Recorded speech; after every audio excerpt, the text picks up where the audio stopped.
मुस्लिम समाज का प्रतिनिधित्व कम हो, उसके लिए क्राइम ब्रांच एटीएस को लगा के और हमारे ही मुस्लिमों में से कुछ मुनाफिक कुछ दलालों को हाथा बना के अपक्ष खड़े रखवा के छोटी मोटी पार्टियों से खड़े रखा के वोटों को बंटवारा करते हैं और फिर वो चुनाव जीतते हैं। तो यही एक मौका है कि अगर आपका नाम मतदार यादी में होगा तो लोकशाही के माध्यम से आने वाले दिनों में तुम मतदान करके जालिम हुकूमत को हटा पाओगे।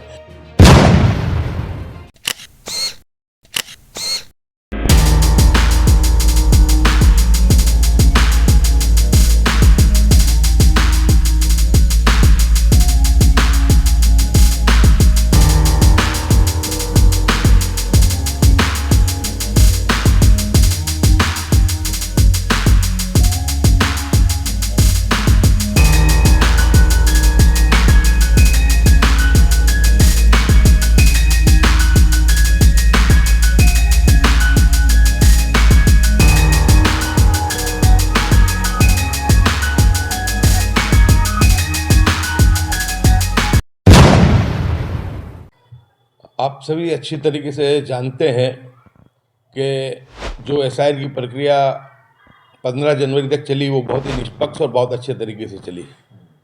उसके बाद 15 से 18 जनवरी के दरमियान 7 नंबर के 14 लाख फॉर्म भर के पूरी गुजरात की संवैधानिक प्रक्रिया को, लोकतांत्रिक प्रक्रिया को छिन्न भिन्न करते हुए मतदारों को अपने संवैधानिक अधिकार से वंचित करने का प्रयास भाजपा के इशारे पे जो है इलेक्शन कमिश्नर ने किया। जब उसके लिए हमारी पार्टी ने, राहुल जी ने, अमित चावड़ा जी ने और पूरे पार्टी के जिला तालुका अध्यक्ष जितनी भी हमारी तंजीमें हैं, जमीयत उलमा हिंद हो, जमात इस्लामी हो, गुजरात मुस्लिम लीग रक्षक समिति हो और तमाम पार्टियाँ, तमाम सेकुलर दलों ने इसके बारे में जब आवाज़ उठाई एकजुट होकर के, तो 7 नंबर के फॉर्म को जो था आपने देखा कि उसको अभी बिल्कुल ये लोग ने जो था दरकिनार करते हुए सिर्फ 1,83,000 मतदाताओं के सामने फॉर्म रखा और लगभग वो जेन्युइन है। जिस तरह 6 नंबर फॉर्म भरते हैं, 7 नंबर भरते हैं, 8 नंबर भरते हैं, उसी तरीके से वो फॉर्म जो है वो भरे हुए हैं।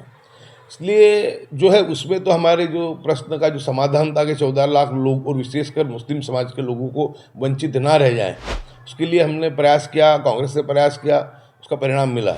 लेकिन उसके बावजूद 70 लाख वो लोग हैं कि जिनको अभी इलेक्शन कमीशन ने बीएलओ के मार्फत नोटिस दिए हैं, जिसको हम ये कह सकते हैं कि नो मैपिंग, लॉजिकल डिस्क्रिपेंसी और ये 2 बातों को ये लेकर के ये आए। उसमें जो लॉजिकल एलडी वाला जो मामला है उसमें मामूली अगर सरनेम में भी कुछ मिस्टेक है, कभी कोई अंसारी लिखा रहा था अब शेख लिखा रहा है, किसी में काना मातर की भूल है, तो ऐसी भूलों को भी ध्यान में रखते हुए फिर से कांग्रेस समर्थित मतदारों को टारगेट किया गया और बीएलओ घर घर जा रहे हैं। अब लोग इतने त्रस्त और इतने परेशान हो गए, थक चुके इस प्रक्रिया से लाइनों में लग लग के, कि अब लोग तो हमारे बीएलओ जाते हैं तो उनको भी BLO 2 जाते हैं उसको भी बुरा भला कहते हैं कि जाओ तुम कह दो जिसको जो करना कर ले, हम नहीं देंगे, अब हम थक गए। तो लोगों को गुस्सा नहीं करना है, प्यार से नोटिस आती है उस नोटिस को स्वीकारना है। उसका कारण है कि अब किसी का सर्टिफिकेट लेने की ज़रूरत नहीं है। जो आसाम के मुख्यमंत्री हैं, जो बड़ बोल रहे हैं, झूठ बोलते हैं, जहर उगलते हैं, ऐसे बदमाश मुख्यमंत्री ने तो खुलेआम कहा है कि भले कितने भी ये मेहनत कर लें, ड्राफ्ट यादी में अपने नाम ले आएँ, लेकिन हम इनको लाइन में लगाएंगे, इनको परेशान करेंगे। इनकी रिक्शा में बैठो, 5 रुपये मांगता है तो उसको 4 रुपये दो। यानी इतने बड़े संवैधानिक पद पर बैठे हुआ आदमी ऐसी बदतमीजी से बात करता है। मैं मानता हूँ कि देश के संविधान का जो है ये अपमान है और सुप्रीम कोर्ट को इसका खुद सुओ मोटो संज्ञान लेकर उसके सामने फरियाद करनी चाहिए कि एक पढ़ा लिखा व्यक्ति, राज्य का मुख्यमंत्री ऐसी बात करता है। आपको ये भी पता है कल खड़गे जी ने बहुत ही अच्छे अंदाज में राज्यसभा में हेमंता बिश्व शर्मा के मुद्दे को लेकर के अपनी बात को मुखर करके रखा और कहा कि ऐसे पागल लोगों को देश का मुख्यमंत्री बनाया है कि जो देश को छिन्न भिन्न करना चाहते हैं, हिंदू मुस्लिम के भाईचारे को तोड़ना चाहते हैं। सर, भाजपा के एक मुख्यमंत्री, मैं उनका नाम नहीं लेना चाहता हूं इस जबान से, क्योंकि इतना ऐसा तो इंसान मैं नहीं देखा, एक मुस्लिम समुदाय को निशाना बनाकर दिए गए बयान पूरे लोकतंत्र के लिए खतरे की घंटी है।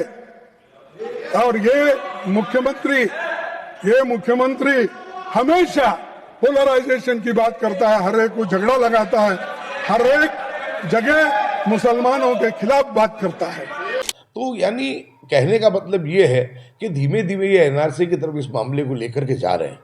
तो हमको थकना भी नहीं है, डरना भी नहीं है और परेशान भी नहीं होना है। हमको बोले तुमको जो करना है करो, हम हमारा फिर से एक मरतबा जो है हमारा हम लोग जो जो पुरावे एविडेंस है वो हम दे देंगे और देना भी चाहिए, क्योंकि ये धीमे धीमे एनआरसी की तरफ जा रहा है मामला। ये हमारे और हमारे बच्चों के भविष्य के लिए है। और ये अपील जब हुई तो लोगों ने बढ़ चढ़ के हिस्सा लिया।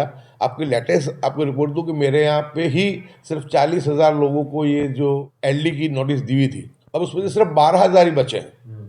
उसमें दोनों हमारे हिंदू भाई भी हैं और मुसलमान भी हैं। यानी लोगों ने अपनी जो है जागृति बताई। और उसमें आप जैसे यूट्यूबर का तनवीर भाई, जावेद सैयद साहब, अंसारी साहब बैठे, आप लोगों के यूट्यूबर का बहुत बड़ा रोल है कि आज हमारे पास कोई मीडिया नहीं है, क्योंकि जो गोदी मीडिया है वो हमारी बात को नहीं बताता है। हमारे पास तो जो है वो गुजरात टुडे और आप यूट्यूबर्स हैं।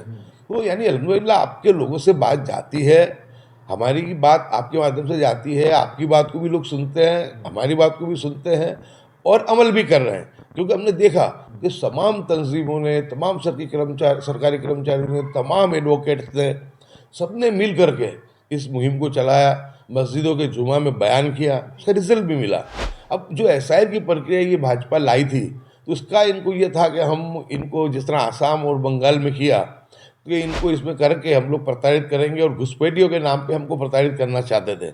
लेकिन 12 राज्यों में अल्हम्दुलिल्लाह जहाँ पर ये प्रक्रिया चली, वो 15 तारीख तक सबसे पहले अगर किसी ने ये काम किया, अपने डॉक्यूमेंट बता करके, अपनी मेहनत करके, लग के कि अपने डॉक्यूमेंट क्लियर कर ली, तो भाजपा और कट्टरवादी संगठनों में खड़बड़ाहट हो गया।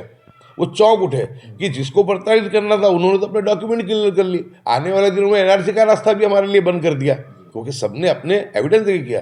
तो अब वो जो नया पैतरा लेकर के आए, वो पहला 7 नंबर का लाए, दूसरा लाए नो मैपिंग और अभी एलडी वाला जो लाए। लेकिन इसमें भी बहुत अच्छे तरीके से लोग निकल रहे। आपके माध्यम से लोग कहूँगा कि जो बात 3 तारीख को मैंने कही थी कि भाई इसकी मुद्दत 4 तारीख की जगह बजाय आपको 10 फरवरी तक ले जानी चाहिए, अल्हम्दुलिल्लाह उस बात को भी स्वीकार लिया गया। अब 10 तारीख तक जो है हम हमारे पुरावे बीएलओ को दे पाएंगे। दूसरा कि हमने ये भी बात रखी थी कि भाई एक मरतबा मतदार के फोटो बीएलओ 3-3 मरतबा घर गए, उन्होंने देख लिया ये जीवित है, उन्होंने देख लिया कि यहाँ रहते हैं, उन्होंने उनके पास से एविडेंस ले लिए और उस आधार पर ड्राफ्ट यादी में उनके नाम शामिल हो गए। अब उसके बाद ये हरकत करना ये गैर संवैधानिक है।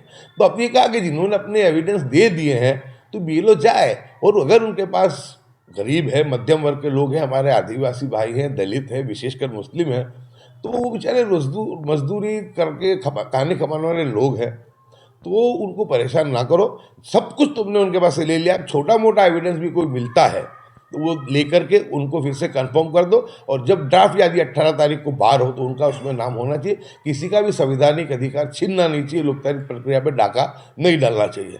तो अल्हम्दुलिल्लाह कल जब ममता बनर्जी ने जो बात मैंने 3 तारीख को कही लेटर से और ट्वीट से, तो ममता बनर्जी ने कल 5 मिनट नामदार सुप्रीम कोर्ट से मांगे, फिर 15 मिनट उनको बात करने का मौका दिया।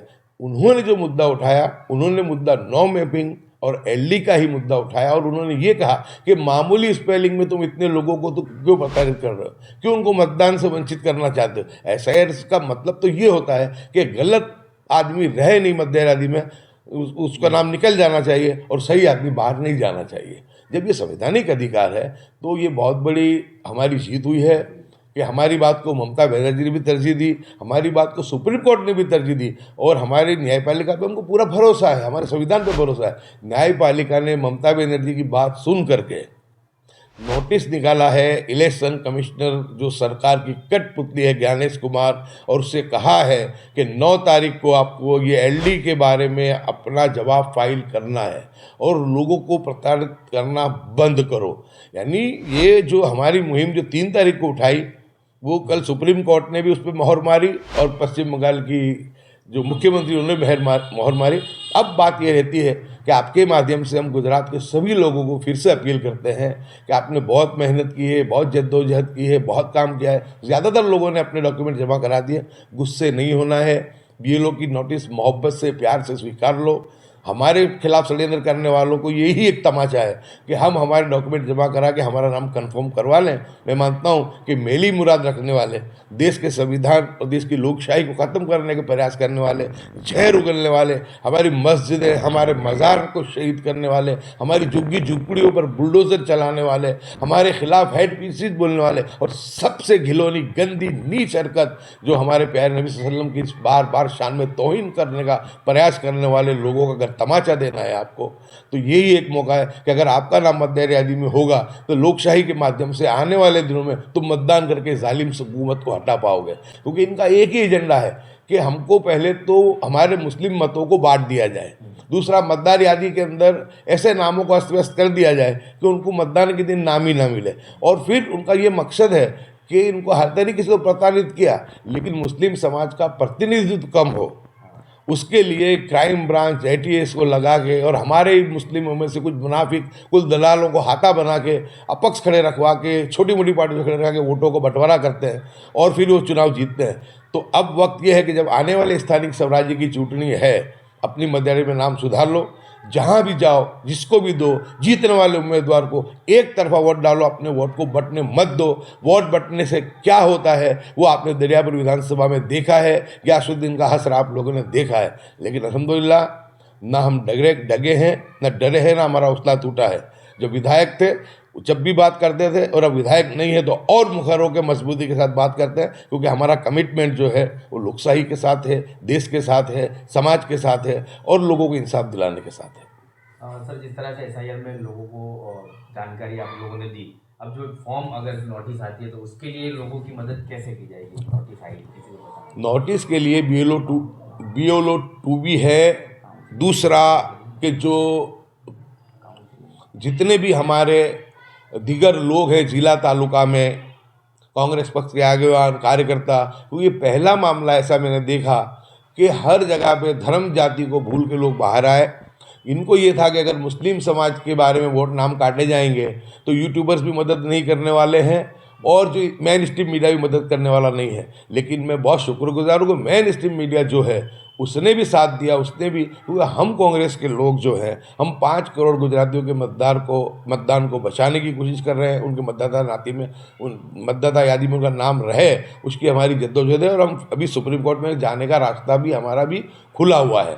इसलिए मैं आप सभी लोगों से ये विनती करता हूँ और सभी तंजीमों से, सभी NGO से, सभी पढ़े लिखे एडवोकेट से, सभी निवृत्त कर्मचारियों से, और अभी भी एक जुमा आने वाला है, तो उस जुमा में हम लोग ये बयान में भी पूरे गुजरात में ये बात रखें फिर से दोबारा कि भाई जब 10 तारीख तक का वक्त मिला है तो 10 तारीख के पहले लॉजिकल डिस्क्रिप्शन के जो वोट हैं उसके पुरावे दे दो, LD के पुरावे दे दो। SIR के 7 नंबर के फॉर्म से तो अल्हम्दुलिल्लाह हमारी हिफाजत हो गई। अगर ये हो जाता है तो मतदार यादी में हमारा नाम कन्फर्म रहेगा। हम चाहेंगे, हम हमारे साथ हमदर्दी रखने वाले, हम जिसे पसंद करते हैं ऐसे नुमाइंदों को हम जीत पाएंगे। भाजपा हमको सियासी तौर पे अलग थलग करना चाहती है, हमारे जो सियासी लीडरशिप है उसको ख़त्म करना चाहती है। हमको हमारी लीडरशिप भी बचानी है, हमको हमारे समाज का प्रतिनिधित्व भी बचाना है। उसके लिए सबसे पहले मतदार यादी में नाम होना ज़रूरी है, और मतदार यादी के बाद जब स्थानिक स्वराज्य की 2 महीने के बाद चुनाव होंगे रमज़ान के बाद, उस वक्त में हम 100% वोटिंग जीतने वाले उम्मीदवारों की तरफेण में करते हुए अगल बगल झांके बगैर जो हमारी मंशा है, लोकशाही है, जिसको चाहे उसको दो, लेकिन एक तरफा अगर हम वोटिंग करेंगे तो हमारे नुमाइंदे ज़्यादा से ज़्यादा जीत करके आएंगे। आप लोगों की मेहनत का एक ये भी असर हुआ कि एक भाजपा के काउंसिलर को वीडियो बनाकर ये सोशल मीडिया पर अपलोड करना पड़ा कि मैंने गलती से फॉर्म भर दिया था और अब मैं इसको वापस ले रहा हूँ। बिल्कुल नहीं सामने है ऐसा जम्बूसर में भी हुआ, ऐसा हमारे यहाँ दरियापुर में भी हमारे जुनेद भाई शेख, हमारे नौमान पठान, ये लोगों ने चोरी सबसे पहले पकड़ी। जुनेद भाई ने तो बहुत बढ़ चढ़ के हिस्सा लिया। ऐसा ही हमारे इमरान खेड़ावाला साहब, वो भी मेरे साथ बिल्कुल बढ़ चढ़ के इस मामले में पूरे साथ में रहे। उनके साथी मुबीन कादरी सहित उनकी पूरी टीम, अहमद बेंजीवाला सहित वो टीम ने भी काम किया, और उन्होंने भी यही कोशिश की कि जहाँ कहीं भी ऐसा आया तो उन्होंने पार्टी नहीं देखी, पक्षापक्षी नहीं देखी, और सामने से जो MIM के काउंसिलर थे रफ़ीक शेख, उनको फ़ोन करके मेरे सामने इमरान खेड़ावाला ने कहा कि जाओ और कंप्लेन लिखाओ, और उन्होंने कंप्लेन लिखाने की कोशिश की। हमको मालूम है कि ये पुलिस भी सरकार के दबाव में ये काम नहीं करेगी, लेकिन अर्जी के स्वरूप में वाली चीज़ ली गई है। लेकिन अब हमारे पास आधार है कि उस आधार पे हम जो है निचली कोर्टों में जा करके उनके सामने एफआईआर दर्ज करा सकते हैं, तो वो भी होगा। और हमारी कांग्रेस के हमारे अध्यक्ष अमित चावड़ा जी की, हमारे राहुल जी, हमारे मुकुल वासनिक जी, सबकी लाइन है कि जिन लोगों ने गलत तरीके से 7 नंबर फॉर्म भरे थे उनके सामने कानूनी कार्रवाई हो, 1 लाख की सजा और 1 लाख का दंड हो। उसके लिए हम लोग सुप्रीम कोर्ट में जाने के लिए हमारा विकल्प खुला है। आप तक समाचार हमेशा रखे आपको आगे।